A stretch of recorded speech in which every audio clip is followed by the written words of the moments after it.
Hey everybody, today on Northern Revolutions we're doing something a little different. We're in the car. We're going record store shopping with Chris from Stylus Meets Vinyl and Brian from Embryonic Robot, so stay tuned.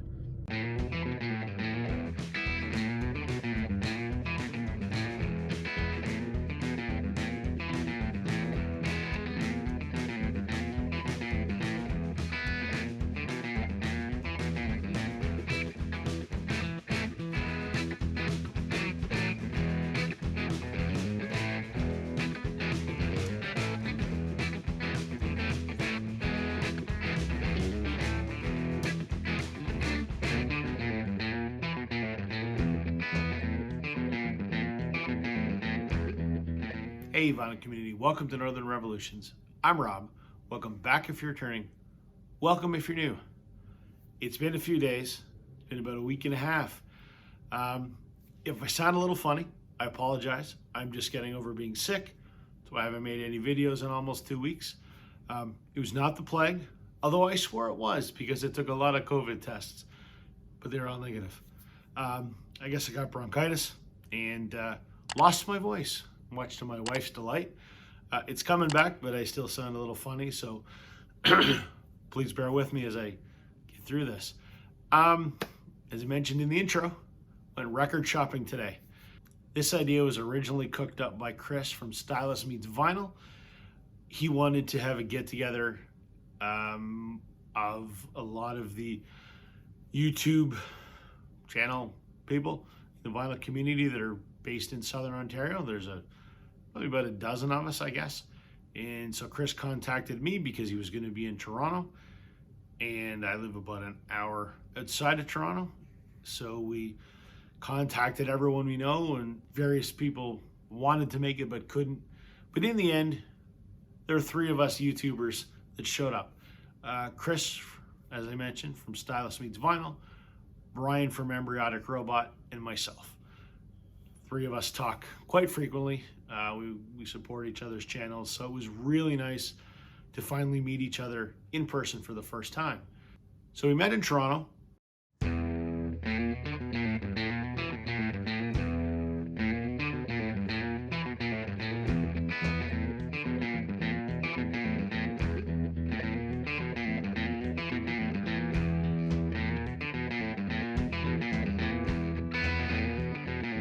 We met downtown and we went to 3 record stores.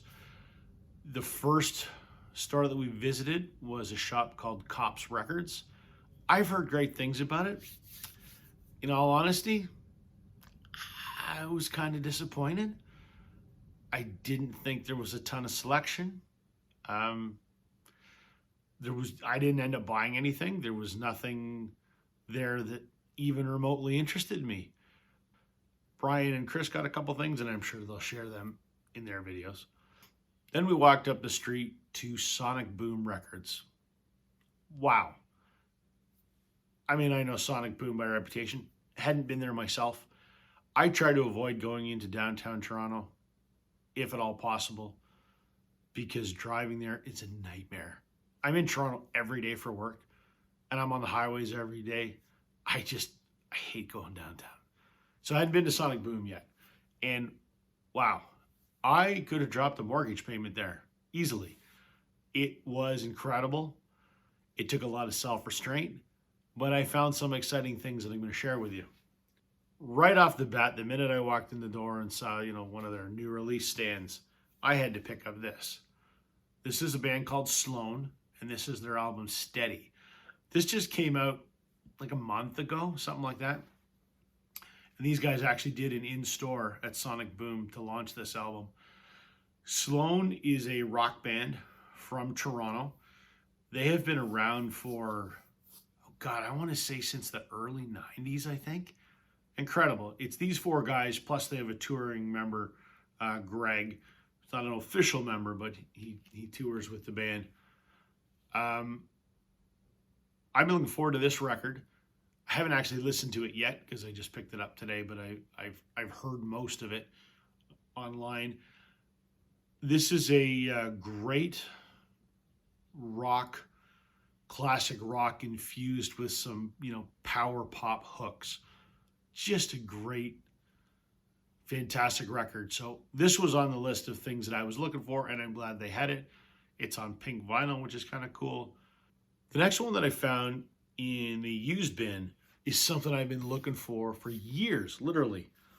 This is an album called Long Branch Penny Whistle. Most of you will go, I've never heard of it. That's right, you probably haven't.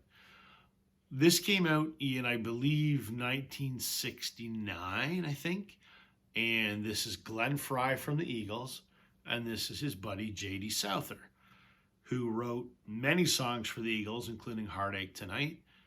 He co-wrote a lot of stuff with Don Henley in his solo career, had a solo career in his own right, wrote songs for Leonard Ronstadt, on and on and on.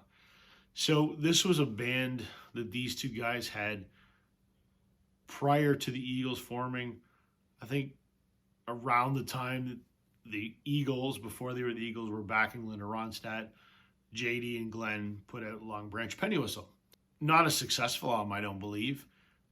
It had long been out of print, and I had been looking for an original forever and ever and ever.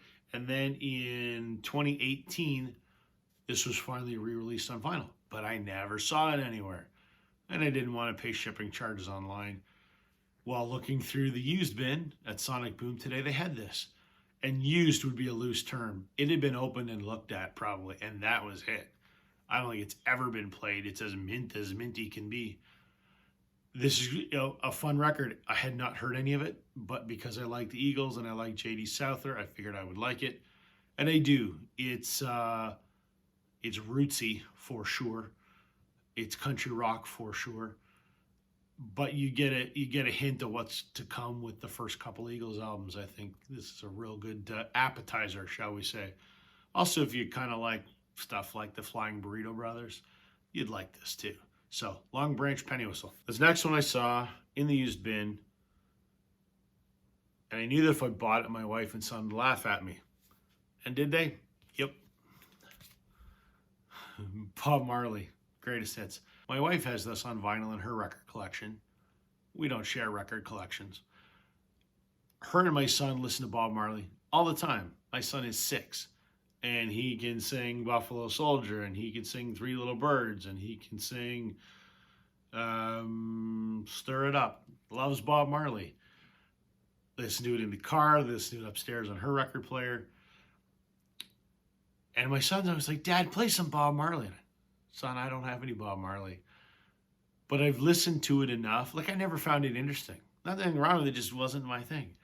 I've heard it so much now that I kind of go, yeah, that's all right. So it was at the right price. I'm like, yeah, all right. I'm going to buy some Bob Marley, and I think I'll be something that I would spin while I'm sitting down here in my office doing work, and I would enjoy it. So, Bob Marley. And the last one that I picked up at Sonic Boom was another one I had been looking for.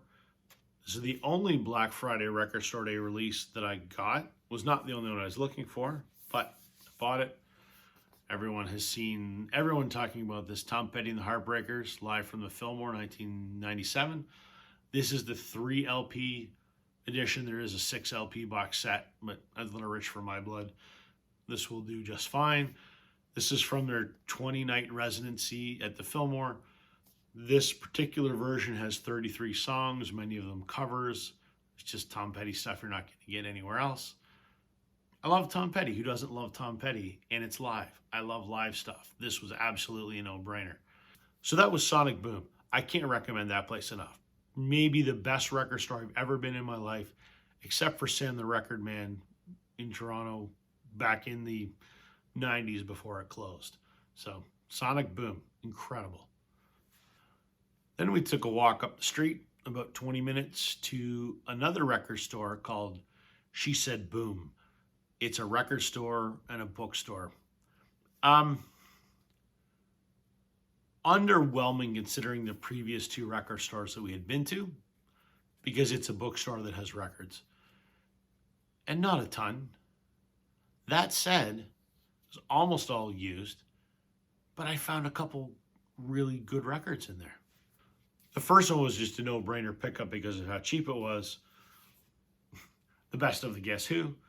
I love the Guess Who. I've talked about them before. Incredible rock band from Winnipeg. They have 2 greatest hits. This is the one that includes Randy Bachman. So it's got the really awesome early stuff. These Eyes, Laughing, Undone, No Time, American Woman, No Sugar Tonight, Share the Land, Hand Me Down World.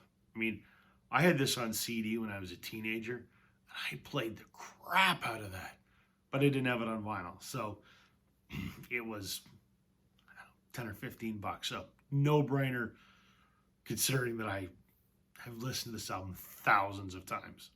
And the last one that I picked up was an album I've been looking for probably for 10 years, and I've just never found it. And yeah, I can get it on Discogs and pay shipping and all that, but I just didn't want to.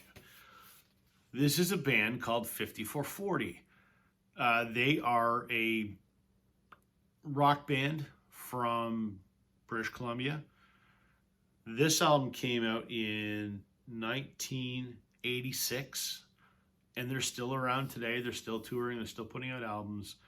I think this was their first. Might have been their second. I'm not totally up on their discography. Great band. This has a couple hits on it. Baby Ran and I Go Blind are the two that I remember. I've just been looking for this forever because it's just a great late 80s rock album. And I had just never seen it anywhere. So this is, aside from a little bit of ring wear, this is in incredible shape, being 30 years old. 30? Yeah, whatever. Glad that I found this. A little bit of trivia for anyone that wants to know. 5440 is a historical reference. In the 1840s, there was a treaty, I guess you could say, that was regarding the northern boundary of the United States. I think it was called the Oregon Treaty, and it was the northern boundary of the U.S. And what England claimed as part of Canada. Well, it wasn't Canada yet; it was just British North America. The Americans wanted the border to be drawn at 54 degrees north, 40 minutes. The British wanted it drawn at 49 degrees north. And I believe it was James Polk that sort of rallied people during the election that, 54-40 or fight, basically saying we want the border to be drawn here or we're going to fight over it. Well, where's the border today? The 49th parallel. So the British won. I don't know. I don't recall the way that agreement was obtained, but I do have a history degree, but it's been 25 years since I was in school, so, and I don't use it on a daily basis. Anyway, 5440, their self-titled album from 1986. There you go, folks. I hope you found that somewhat interesting. I really enjoyed my day with Chris and Brian.